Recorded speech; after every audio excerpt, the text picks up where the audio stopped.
The COVID pandemic, while it impacted all sectors and all industries, however, the MSME sector was is said to be the one that had to bear the maximum burnt of the pandemic. We're starting the second session about SMEs. So, the COVID pandemic, while it impacted all sectors and all industries, however, the MSME sector was is said to be the one that the reason MSME sector suffered the worst was because it had to face a liquidity crunch. There was a shortage of supply of materials of the workforce, and the demand was also impacted. And there were a lot of back dues that needs to be cleared. So let's see if this budget can contribute something towards the SME sector. So first will be similarly to the way we did for startups. There's an opportunity for SME sector as well. As we covered briefly earlier, the government is focusing on these impact sectors. That's your healthcare, sanitization, water, and air pollution. So there would be a lot of opportunities for SME sectors to provide ancillary services to the government ventures. An example being a water treatment plant manufacturer will have a lot of opportunities coming up, and even the suppliers or manufacturers who help them make these water treatment plants, or even for manufacturers of these medical equipment will also have an opportunity to gain something. Similarly, about the next would be about a production linked incentive scheme. So we all know that government is focusing a lot on the Atmanirbhar Bharat, and government wants to increase the manufacturing capabilities. So this is the time for SMEs to actually become efficient and develop cutting edge technologies and enhance their core competencies, so that they can not only fulfill the need of Indian consumers but also be able to export to other countries. The third part is your mega investment textile parks. The government has proposed that over the next 3 years, 7 textile parks will be established pan India that will help to enhance the exports and will support a lot of ancillary units, because textile is an area where India earns quite a significant amount of export revenue, where the clothes and textile apparels and textile materials made in India and sold to the world. Next is your infrastructure projects. So government has come up with a national infrastructure pipeline scheme where over 7,400 projects have been included, of which 217 projects have been already been completed.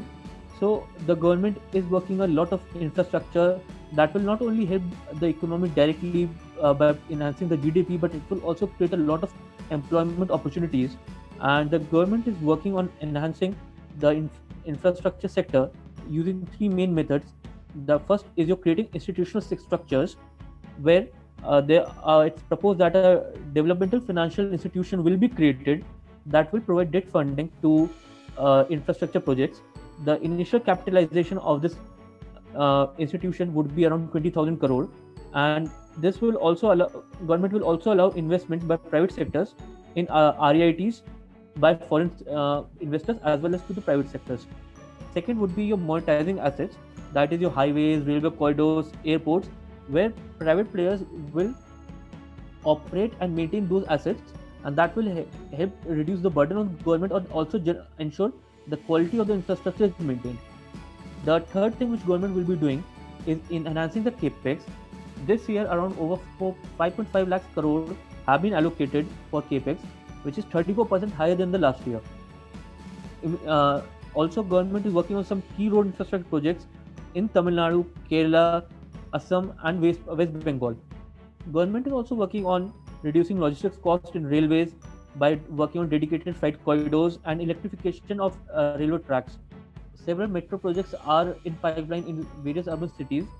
So all these infrastructure activities, the way they work on a lot of subcontracting and supplier model, and all this subcontracting supply model is done by SMEs. So it will create a lot of potential opportunities for SMEs to grow in the sector. Next is your power distribution infrastructure. As we covered that government is trying to increase the competition and will allow the consumer to choose the power distribution company they want to be a part of. So this means that all the power distribution companies need to ensure that the infrastructure is efficient and they are able to give a superior customer service. So that means a lot of SME companies will have an opportunity to work on enhancing the infrastructure. It could be all your wires in those aspects, and also manufacture equipment. It could be like a lot of developments, improvements are happening in your electric meters. Many of them automated reading happens now. No need to go, no need for a person to come and visit. So these kind of changes will be happening for SMEs, and these are opportunities out there for the SMEs. Next will be solar energy. A lot of manufacturing currently happens in China in the sector. Due to government imposing a custom duty on this solar panels and solar inverters, there will be potential for manufacturers in this area to grow, and government will also be coming up with a phased manufacturing plan for solar cells and solar panels. Next, we'll talk about some regulatory changes due to the budget. First is your OPC regulatory change.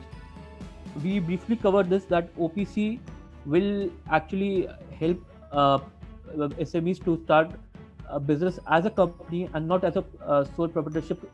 That would actually allow, see, as a problem with sole proprietorship is that the liability of the promoter is unlimited. That creates a problem for the promoter, and in case of any default or any mishappening happen, even promoter and his personal assets are always at risk. So government is waiving off any restriction of the paid up capital, and if needed, suppose for example if a promoter is able to raise some funds or some money is needed, he can change the structure of the company at any point of time. Similarly, NRIs are also allowed to structure OPC, so that would mean that if a SME has a foreign contract or a client, they can just establish an entity in India through OPC, and OPC entity requires a lot less compliance in comparison to a private limited company. Next point is your decriminalization of procedural technical offences under LLP Act. So this was started by in Companies Act 2013, where any offences are not criminalized anymore. That has been completed, and now the government is focusing on ensuring a similar kind of protection for promoters and members of an LLP. The next point which government has done is they are revising the definition of small companies as per Companies Act. So currently it's that the paid up capital of a small company should not be more than 50 lakhs and its turnover should not be exceeding 2 crores. So government is working on enhancing the paid up limit to 2 crores and turnover limits to 20 crores. So what this benefits for a small company is that when you are a small company, you are not liable to a lot of compliance. For example, a small company need not undertake produce cash flow statements, or they need not undergo an audit on a fixed basis. For example, earlier that if your turnover exceeded 1 CR, the accounts had to be audited, and last year the government worked upon that to increase this limit to 5 CR, that if your turnover is below 5 CR, you need not undergo an audit, and this limit is being increased to 10 CR this year, that a company with a revenue up to 10 CR need not go under any tax audit.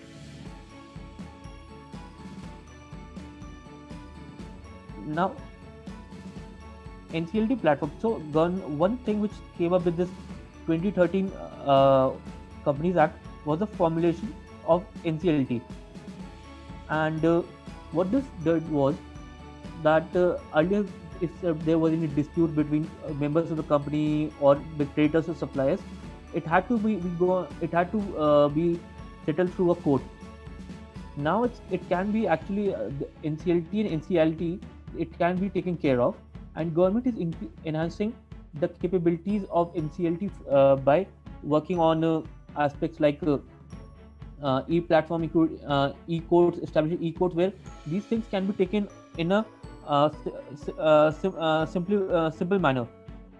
And another important part is of ease of doing business. In recent times, government came up with a scheme called GEM, that's Government E-Marketplace, where many of the government contracts are available. One of the problems which MSME owners face in case of working with government is disputes and kind of issues with late payments and those things. So government is working on creating up a conciliation mechanism where these contractual disputes can be settled quickly. This will actually enhance the confidence which people have in working and doing business with government. Next point is your simplification of GST norms.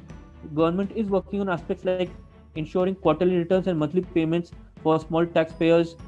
Nil returns can be filed through SMS. E-invoicing systems are being worked upon. Input tax returns can be validated. Your GST return can be pre-filled, and the return filing can be fastened upon.